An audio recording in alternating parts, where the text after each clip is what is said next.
Hello guys, welcome to my YouTube channel TJC Maths. Dear, if you are new on this channel, kindly subscribe the channel and press bell icon to get more new videos of class 10th and class 12th. Okay dear, so dear today we have to do theorem 6.5 which is side angle side similarity rule. ठीक है, तो जो side angle side similarity theorem है इसे आज हमें करना है, तो चलिए शुरू करते हैं। थ्योरम 6.5 देखते हैं, इसमें क्या गिवन है। इसमें गिवन आपको है if one angle of a triangle is equal to one angle of the other triangle and the sides including these angles are proportional then the two triangles are similar. इसमें कह रहा है कि आपको दो ट्राइंगल गिवन है, इन दोनों triangle में कोई भी एक एंगल दूसरे एंगल से क्या हमारा इक्वल हो। अगर सपोज हमने मान लिया कि एंगल ए जो है एंगल डी से इक्वल है, फिर इसमें बोल रहा है कि अगर आपका एक एंगल दूसरे एंगल से इक्वल हो जाता है, ठीक है ना, if one angle of a triangle is equal to one angle of the other triangle, फिर and the sides including these angles are proportional. Suppose आपने एंगल ए को एंगल डी से माना और इस एंगल ए को इंक्लूड करने वाली साइड्स कितनी है, दो है, ए बी है और ए सी है, और डी को इंक्लूड करने वाली साइड्स कौन सी है, दो है, डी ई और डी एफ है।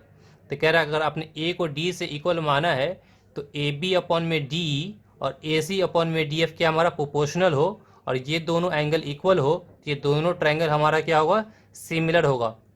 ठीक है, ये थ्योरम है, ऐसा होगा। ठीक है, बट आज हमें प्रूफ करना है अगर ऐसा होता है, जो गिवन आपका है, हमने मान लिया कि एंगल ए एंगल डी से इक्वल है और इसकी including sides A B upon में डी और ए सी अपॉन में डी एफ, ये रेशियो हमारा क्या है, प्रोपोर्शनल मीन्स इक्वल है। ठीक है, इतनी बातें तो हमें प्रूफ करना है कि triangle A B C similar है ट्राइंगल डी ई एफ से। ठीक है, इसलिए इस थ्योरम को हम साइड एंगल साइड थ्योरम कहते हैं कि साइड एंगल साइड लेके चल रहे हैं। जैसा कि मैंने बताया आपको कि एंगल ए एंगल डी से हमने इक्वल लिया है, कंपलसरी नहीं है। आप एंगल बी को एंगल ई से इक्वल ले सकते हैं, एंगल सी को एंगल एफ से इक्वल ले सकते हैं, डिपेंड आप पे करता है। अगर आप एंगल बी को एंगल ई से आप इक्वल लेते तो साइड का रेशियो क्या होता है, ए बी और B C. A B upon में क्या होता है, ए बी अपॉन में डी और बी सी अपॉन में ई एफ होता, क्योंकि एंगल बी को इंक्लूड करने वाली फिर आपकी साइड ए बी और बी सी हो जाती, और इसके लिए डी और ई एफ हो जाता है। ठीक है ना, बट इसमें हमने क्या माना है, एंगल ए माना है, तो एंगल ए के लिए ये वाला साइड है, ये साइड है, डी के लिए ये और ये साइड है। ठीक है, इतनी बातें क्या है, समझ में आपको आ गया ना। इसमें क्या गिवन है, क्लियर, इसमें कोई परेशानी नहीं। ठीक है, चलिए आगे देखते हैं। आगे में क्या हमारा है, हमने यहाँ कंस्ट्रक्शन किया। कंस्ट्रक्शन में हमने क्या किया, यहाँ पे we cut A B equal to में डी पी। जो ये हमारा ए बी लेंथ है ना, इसी लेंथ का जो डी ई साइड है, इस पे एक यहाँ पे कोई पॉइंट को हम मार्क करेंगे और एक पॉइंट को हमने पी मान लिया, और डी पी की जो लेंथ है इतना कट करेंगे जो हमारे ए बी के लेंथ से इक्वल हो। तो हमने यहाँ पे ए बी इक्वल टू में डी पी किया और ए सी को डी क्यू से इक्वल किया, ए सी और यहाँ पे कोई एक पॉइंट मार्क करेंगे क्यू और डी क्यू, ये दोनों आपस में क्या है, इक्वल हैं, और यहाँ से हमने ज्वाइन कर दिया। फिर हमने क्या लिखा है, इसके बाद यहाँ पे ज्वाइन लिखना है। ठीक है ना, ज्वाइन पी क्यू है ना, join P Q, P Q को हमने क्या किया, ज्वाइन किया। ठीक है ना, इसको सही से पी क्यू को ज्वाइन कर दिया। ठीक है, इतनी बातें अब समझे। यहाँ पे हमने यहाँ पर क्या लिखा है, here we take two triangle A B C and D E F, A B C D E F such that A B upon में डी, ए पी अपॉन में डी और ए सी अपॉन में D F, है ना, ये तो हमारा दिया हुआ है, बट यहाँ पे लिखा मैं लेस देन 1 है। अगर आप देखेंगे ध्यान से तो ये वाली ट्राइंगल छोटी है, ये वाली ट्राइंगल बड़ी है। हमने ए बी अपॉन में डी किया है, तो ये वाली लेंथ इस वाली लेंथ से छोटी है ना। अब ए बी की लेंथ जो है डी बी की लेंथ से छोटी है, तो सिंपल सा फंडा है कि डिवाइड करने में उसकी वैल्यू लेस देन 1 ही होगा, वो लेस देन 1 ही होगा। सपोज अगर मैं बोल दूँ ये 6 है, इसकी लेंथ यहाँ से यहाँ 6 है और इसकी लेंथ यहाँ से यहाँ मान लेते हैं 7 है, तो 6 को 7 से डिवाइड करेंगे तो 1 से छोटा ही होगा। बात समझ में आ रही नहीं आ रही है, बस वही चीज़ को हमने यहाँ पे क्या किया है, मेंशन किया है। अब हमें जो प्रूफ करना है, हमें क्या प्रूफ करना है कि triangle A B C similar है ट्राइंगल डी ई एफ से। हमने इसमें एक चीज़ देखा है कि एंगल ए जो है एंगल डी से इक्वल हमारा गिवन है। अगर मैं ये प्रूफ कर दूं एंगल बी जो है एंगल ई से इक्वल हो जाए, एंगल सी और एंगल एफ से इक्वल हो जाए, तो angle angle angle similarity theorem से ये दोनों ट्राइंगल क्या हो जाएगा, सिमिलर हो जाएगा। आप याद करें थ्योरम जो आपका 6.3 है वो हमने करवा दिया है आपको, 6.3 6.4 दोनों करवा दिया है। 6.4 था आपका साइड साइड साइड, ठीक है, बट मैं साइड साइड साइड से नहीं कर रहा हूँ प्रूव इसको। ठीक है, हम किससे प्रूव करने जा रहे थे, एंगल एंगल एंगल। ठीक है ना, क्योंकि हमारा एक एंगल दूसरे एंगल से यहाँ पे इक्वल गिवन है, that's why we are going to follow angle angle angle similarity theorem. ठीक है, बात समझ में आई? तो वो 6.3 मैंने करवा दिया है, उसके लिंक मैंने डिस्क्रिप्शन में डाल दिया है। ठीक है ना, अगर आपने नहीं देखा है तो you can watch directly there. Okay, चलिए देखते हैं यहाँ पे। तो अब इसके बाद हम क्या करेंगे, हम ट्राइंगल लेंगे। अगर मैं इस ट्राइंगल को इस ट्राइंगल से similar proof, sorry congruent proof कर दूं, आराम से प्रूफ हो भी जाएगा, क्योंकि ए बी हमारा डी पी से इक्वल है बाय कंस्ट्रक्शन, ए सी हमारा डी क्यू से इक्वल है बाय कंस्ट्रक्शन, और ये वाला एंगल जो ए है एंगल डी से इक्वल है गिवन। तो इसके जो भी कॉन्ग्रुएंट होने के जो भी हमारे फैक्टर्स होते हैं, ये ऑल फैक्टर्स यहाँ पे फुलफिल हो रहे हैं, then we can easily prove कि ए बी सी जो हमारा है डी पी क्यू से क्या है, कॉन्ग्रुएंट है।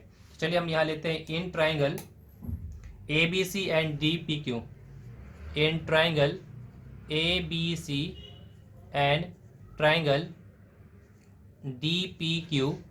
ठीक है ना, राइटिंग देख लेंगे, डी मेरा ना पर पी हो जाता है, तो ये डी पी क्यू है। ठीक है, इसमें हमारा ए बी जो है, ए बी वो इक्वल है डी पी से बाय कंस्ट्रक्शन, बाय कंस्ट्रक्शन। ठीक है, और एंगल ए जो है वो इक्वल है एंगल डी से, ये हमारा गिवन है।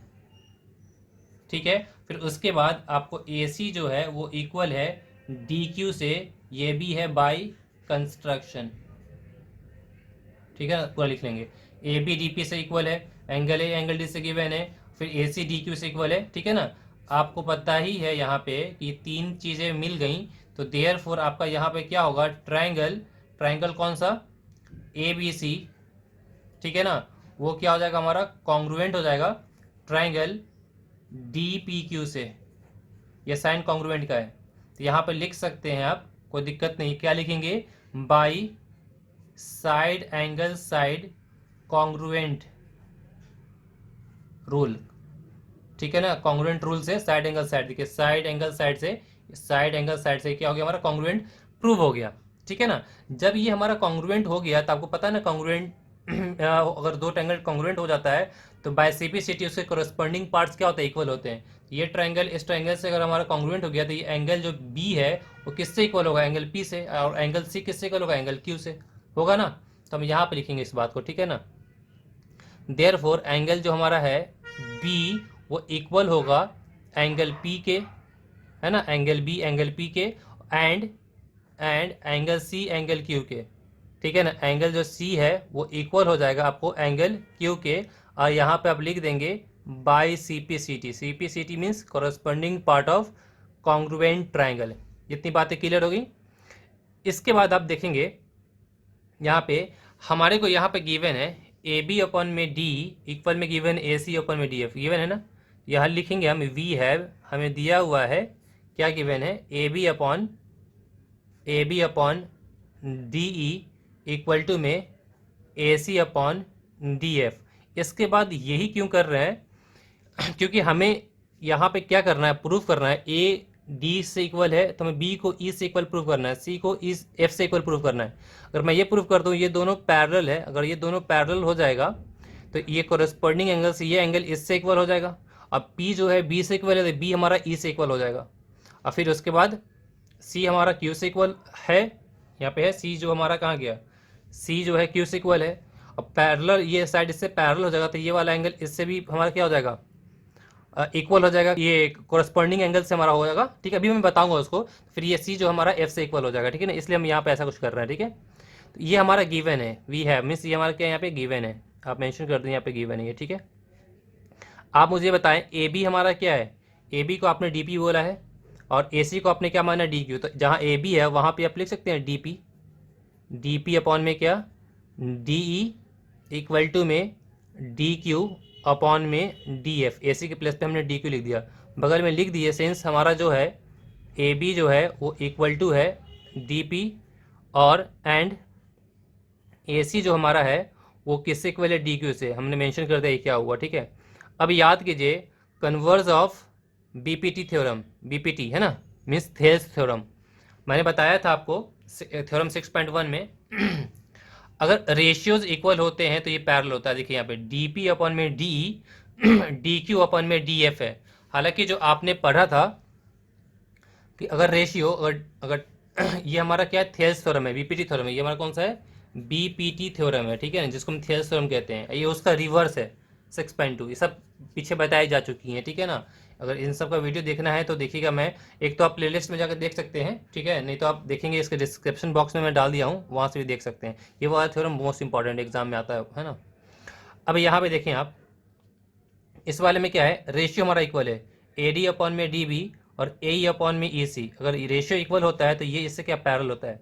बट आपके दिमाग में चल रहा होगा सर कि सर ए डी अपॉन में डी बी बोला आपने, बट यहाँ पे तो डी पी अपॉन में डी ई है, और ये इसके अकॉर्डिंगली होना चाहिए डी पी अपॉन में पी, बट यहाँ डी पी अपॉन में पी नहीं है, डी पी अपॉन में डी ई है। तो भी होगा, उससे कहते हैं कोरोलरी कहते हैं। कोरोलरी क्या होता है, जो ये आपका जो रेशियो है ना, ऐसे भी हो सकता है ए डी अपॉन में डी बी, या ए डी अपॉन में ए बी भी हो सकता है। बात समझ में आ रही कि नहीं आ रही है। फिर ए ई अपॉन में ए सी भी हो सकता है। अगर ऐसा भी होता है तब भी ये हमारा क्या होगा, पैरेलल होगा। वो तो छोड़ दें आप, ए डी अपॉन में ए बी किया आपने, या आप ऐसे कर सकते हैं ए बी अपॉन में ए डी, पहले ए बी लिखें फिर ए डी लिखें, फिर ए सी लिखें फिर ए ई लिखें, है ना। रेशियो हमारा प्रोपोर्शनल है, ठीक है कि नहीं, तो ये हमारा पैरेलल होगा, ठीक है, इतनी बातें। तो अब यहाँ पे क्या होगा, यहाँ पे इसकी वजह से डी पी अपन में डी है और इक्वल टू में डी क्यू अपन में डी एफ है, डी क्यू अपन में डी एफ है। देयरफॉर हमारा पी क्यू जो है, पी क्यू जो है वो क्या होगा, पैरेलल होगा किससे, ई एफ से। और यहाँ पर साइड में लिख देंगे ये क्या है हमारा, by converse of B P T, या आप लिख दें by converse of Thales theorem, बातें की है, ठीक है, इतनी बातें। तब यहाँ पे हमारा पी क्यू जो है पैरेलल हो गया हमारा ई एफ से।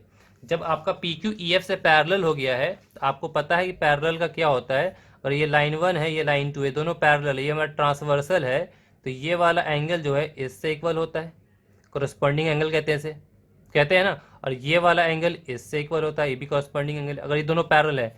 इफ लाइन 1 पैरेलल है लाइन 2 से, इफ अगर ये पैरेलल है, तो अगर एंगल 1 या एंगल 2 है तो एंगल 1 जो है इक्वल होगा एंगल 2 से, अगर ये 3 ये 4 है और एंगल 3 इक्वल होगा एंगल 4 से। तो यहाँ पे हमने प्रूफ कर दिया कि हमारा पी जो है, पी क्यू जो है वो पैरेलल है, ठीक है ना, ई एफ से। देयरफॉर यहाँ पे जो आपका एंगल ई जो है वो किससे होगा, इक्वल होगा एंगल पी से इक्वल होगा। तो angle E equal to angle P हो जाएगा, ठीक है, इतनी बातें। एंड और क्या होगा आपका, जो ये हमारा एंगल एफ है ये किससे इक्वल हो जाएगा, एंगल क्यू से इक्वल हो जाएगा। एंगल एफ इक्वल टू में एंगल क्यू कैसे हुआ, लैंग्वेज यहाँ पे लिख देंगे।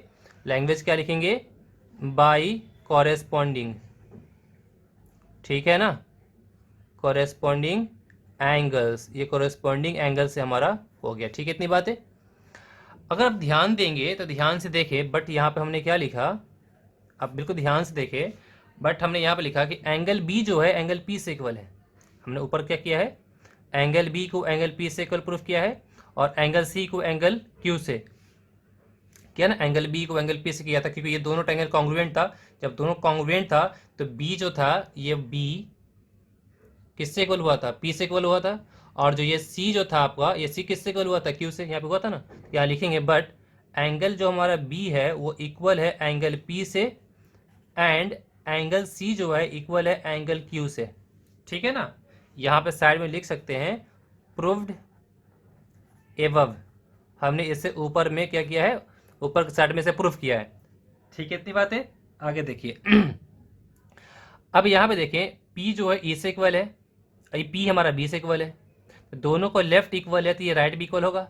एंगल Q F से इक्वल है, एंगल Q C से इक्वल है, तो दोनों का लेफ्ट इक्वल, तो इसका हमारा राइट इक्वल होगा, ठीक है, इतनी बात है। अब इसे वन मान लीजिए, ऐसा कर सकते हैं, इससे आप 2 मान लें, इससे आप 3 मान लें, अब इसे 4 मान लें, अपनी मर्जी आपकी है। अगर मैं फ्रॉम फर्स्ट और थर्ड कर दूं, क्या लिख दूं यहाँ पे, फ्रॉम फर्स्ट एंड थर्ड, पहले और तीसरे से, है ना, ये पहला और ये तीसरा, दोनों का राइट्स इक्वल है तो दोनों का लेफ्ट इक्वल हो जाएगा। देयरफॉर एंगल बी जो है वो इक्वल हो जाएगा एंगल ई से। ये तो करना था, है कि नहीं। हमारा एंगल ए एंगल डी से इक्वल था, एंगल बी ई से इक्वल हो गया, एंगल सी एफ से इक्वल होगा, तो एंगल सिमिलरिटी से ये दोनों ट्रायंगल क्या होगा, सिमिलर हो जाएगा। फिर यहाँ पे आप क्या लिख देंगे, फ्रॉम फ्रॉम 2 and 4, 2 and 4, दूसरे और चौथे से Q, ये दोनों का लेफ्ट राइट इक्वल है, तो दोनों का लेफ्ट इक्वल हो जाएगा, तो एंगल C इक्वल टू कितना आएगा, एंगल F हो जाएगा। बात समझ में आ रही नहीं आ रही है? तो आप यहाँ पर ना ऐसे लैंग्वेज हम लिख देंगे, ध्यान से देखें, ये लिख देंगे फाइनली, लैंग्वेज आपके ऊपर में, ठीक है ना। फाइनली एंगल ए जो हमारा है वो इक्वल है एंगल डी से, ये तो लिख देंगे गिवन है, ये हमारा गिवन है, एंगल ए जो है एंगल डी से गिवन है, और एंगल बी एंगल ई से इक्वल हो गया, एंगल बी इक्वल टू में angle E, and angle C जो है इक्वल एंगल एफ से हो गया। ये हमारा क्या है, प्रूव्ड कर दिया अभी हमने अभी यहाँ पे प्रूफ किया ना, प्रूफ एबव, ठीक है ना। तो देयरफॉर ये तीन एंगल्स आपस में इक्वल हो गए हैं, तो ये दोनों ट्रायंगल क्या हो गया है ना, इक्वी एंगुलर हो गया, इक्वी एंगुलर। जब दोनों ट्रायंगल हमारा इक्वी एंगुलर हो गया तो hence triangle A B C similar हो गया ट्रायंगल किससे, डी ई एफ से। कौन से रूल से हुआ, तो by angle angle angle similarity, ठीक है ना, थ्योरम, इससे हमने इसे सिमिलर प्रूव कर दिया है ना, एंगल एंगल एंगल से। तो नॉट अ बिग डील, ये ज़्यादा डिफिकल्ट था नहीं, सिंपल है, थोड़ा सा कॉन्सेंट्रेट करना है। और थ्योरम जो आपका है 6.3 6.4, अगर कंटिन्यूअसली देखते हुए आएंगे ना तो बहुत सारी चीज़ इसमें आपको ना फेमिलियर न्यू नहीं लगी होगी, बिल्कुल जो पहले किया था उसी टाइप पे हमने यहाँ पे किया है, ठीक है ना। तो ठीक है, जो ये तीन थ्योरम हमने पढ़ा है, थ्योरम 6.3 6.4 6.5, 6.3 में था angle angle angle similarity rule, ठीक है। 6.4 में पढ़ा था हमने side side side similarity rule, और 6.5 में हमने किया है side angle side similarity rule, ठीक है। इसको यूज करते हुए हम 6.3 करेंगे, then we will proceed 6.3 in the coming video. Okay dear, तो डियर आप मुझे बताएंगे आपको वीडियो कैसी लगी है, लाइक कर दें, शेयर कर दें, और कमेंट बॉक्स में आप बताएंगे मुझे, अगर कोई प्रॉब्लम हो तो आप वहाँ पे मुझे शेयर करेंगे, ठीक है ना। I will try my best कि मैं उसमें रिप्लाई करूँ, ठीक है डियर। मैं हमेशा कहता हूँ चैनल पर न्यू है, चैनल को सब्सक्राइब कर लें, बेल आइकन प्रेस कर लें। All the very best, bye, good luck, take care.